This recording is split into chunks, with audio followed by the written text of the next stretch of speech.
झूठ कभी ना बोलना। बाजार में खूब भीड़ थी।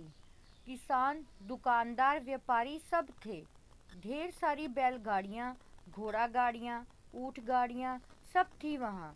राजा भी वहाँ आने वाले थे। अस्तबल में एक घोड़े के छोटे से बच्चे ने जन्म लिया था। घोड़े का बच्चा उठकर चलने की कोशिश कर रहा था। जैसे ही उसने चलना सीखा, अस्तबल से बाहर भागा, लेकिन बाहर की भीड़ को देखकर वह घबरा गया। इतना शोर शराबा था बाहर कि वह डरकर एक गाय और बैल के बीच जाकर छिप गया। घोड़े का मालिक उसे ढूंढता हुआ वहां आया। उसने देखा कि उसका प्यारा सा घोड़े का बच्चा गाय बैल के बीच खड़ा है। उसने बच्चे को पकड़ने के लिए हाथ बढ़ाया, लेकिन तभी गाय का मालिक वहां आ गया। वह बोला, ये क्या कर रहे हो? इसे कहाँ ले जा रहे हो? ये मेरा है। घोड़े वाला बोला, क्या कह रहे हो? ये तो घोड़े का बच्चा है, मेरे घोड़े का बच्चा है ये। नहीं, ये बच्चा तो मेरी गाय का है। देखो तो कितने प्यार से खड़ा है उसके पास। गाय का मालिक बोला। दोनों में झगड़ा होने लगा। तभी राजा वहां आ गए। गाय का मालिक और घोड़े का मालिक राजा के पास आए और अपनी अपनी बात बताई।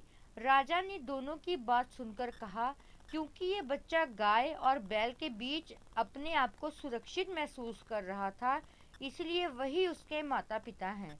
राजा की आज्ञा घोड़े के मालिक को माननी ही पड़ी। उसने घोड़े का बच्चा गाय वाले को दे दिया। कुछ दिनों बाद राजा अपनी बग्गी में सवार होकर कहीं जा रहे थे।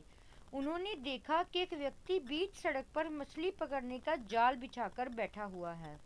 राजा ने सोचा कि कोई पागल व्यक्ति होगा। उन्होंने सड़क के किनारे पर बग्घी रुकवाई और उस व्यक्ति को अपने पास बुलाया। राजा ने पूछा, ये क्या कर रहे हो? जाल को सड़क के बीचों बीच क्यों बिछाया हुआ है? वह व्यक्ति बोला, महाराज, मैं मछलियाँ पकड़ रहा हूँ।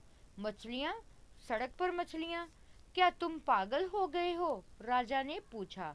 वह व्यक्ति आदर के साथ बोला, महाराज, यदि गाय और बैल एक घोड़े के बच्चे को जन्म दे सकते हैं, तो फिर मैं सड़क पर मछलियाँ क्यों नहीं पकड़ सकता? महाराज ने ध्यान से देखा। अब वह उस व्यक्ति को पहचाने। ये और कोई नहीं, घोड़े का वही मालिक था जो उन्हें बाजार में मिला था।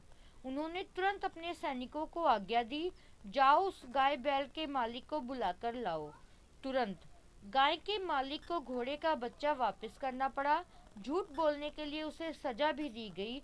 उस दिन से 1 महीने तक वह अपनी गाय का ताज़ा दूध घोड़े के मालिक के घर बेचता रहा, वह भी बिल्कुल मुफ्त।